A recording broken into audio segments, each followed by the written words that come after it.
Hi everyone, today I'm going to be reviewing and showing you how to play the game I Am the Greatest. Now this game is not based on Muhammad Ali, it's actually based on superheroes and supervillains.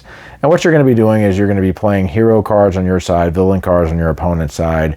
You may also have a chance to change up the rules of the game, and then you have reaction cards that you can play to try to block your opponent. So check it out.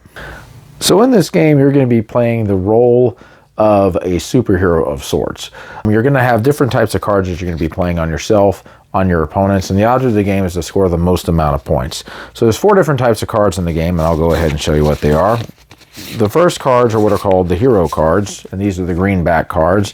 These cards are going to give you points. So here's a perfect example of one. This one says foil an evil plot, and this gives you +2, and you'll just simply play it in front of you like so. Here's another one that's a +3, and then here's one that has an asterisk by it, and this gives you an ability. It says gain 1 action this turn. Now in the game, you're going to have 2 actions that you're going to be able to choose from. You also have villain cards, and these are going to be the purple back cards, and these cards have negative point values on them, and you're going to be able to play these on your opponent. So for example, the incriminating evidence is a -1, weakness exposed is a -2, and here's the one that has an asterisk on it. This gives you an action that says take a hero card from the player's score area, move it to the discard pile. So you'll be able to play these as take-thats on your opponent. Up next, you've got what are called the world cards, and these are going to change the rules of the game. If you play this, this particular one says players lose 1 action each turn. Now each player is going to have 2 actions they can do. This is going to lower it to 1. Here's one that says players draw up to 4 cards at the end of their turn. Now in the game, you're going to be drawing back to your hand limit of 5 cards, but there will be cards that can increase that. Here's another one. This one says players lose 1 action each turn. And here's another one that says reaction cards can't be played. So these are going to change up the rule of the game. Speaking of the reaction cards, here they are. These are yellow back cards.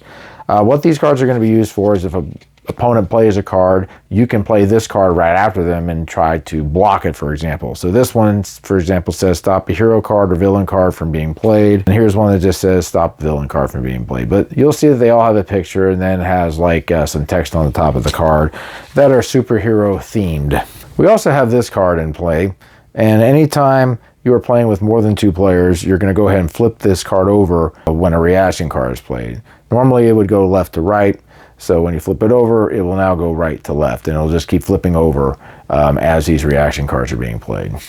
So anyway, in the game, what you're going to do is you're going to deal out 5 cards, and the game ends is going to be triggered when the deck runs out. So here's my hand. I'm going to go ahead and look at it here. I've got 6 cards, which is what you'll start with. And let's say I decide I'm going to go ahead and play this card. It's a hero card, so I'll go ahead and put that, and that'll be +1. And let's see, for my second action, what I'm going to do is I'm going to play this card on my opponent. This gives him a -1, but I also gain an action. So I'll play that on him, and then I'll go ahead and play another card. And let's say I decide I'm going to play this one. This one says, opponent, this card is played on has to discard a card by random from hand. So that's a pretty mean start there. So I'll go ahead and move these cards up, and then we'll go ahead. My opponent will go, he'll play this hero card, and then he'll have another card that he can play. Let's just say he decides he's going to play this villain card on player 1. Player 1 is going to look and says, I have a reaction card. So he'll go ahead and play this here, and this is going to block the villain card, and this will both get discarded. Draw back up to 5 cards, and then I will go ahead and draw up to 5 as well, and then I will go ahead and look at what I got. So I'll go ahead and play this one. This gives me a +1, and I will also play this one. This is a villain card, and I'm going to play that over here on him. However, my opponent does have a reaction card to play, so he can go ahead and cancel that out. And back and forth it's going to go. So this is the way the game is going to go. You're going to be playing cards on yourself, on each other, trying to get the most amount of points. You can, of course, change the rules. And by the end of the game, whoever has the most amount of points is going to win. First of all, this is a prototype copy, and the game and the rules and the cards and everything may change by the time the final production comes out. But as far as this game goes, this is a light game, and ultimately what you're going to be trying to do is score the most amount of points, and you're just really having to decide what hero cards you want to play, what villain cards you want to play, or if you want to play a world card instead of one of the other ones to kind of change up the rules. The reaction cards are going to be blocking a lot of the cards, and I find that those cards come in a lot in this game. So there's a lot of back and forth going on, a lot of take that.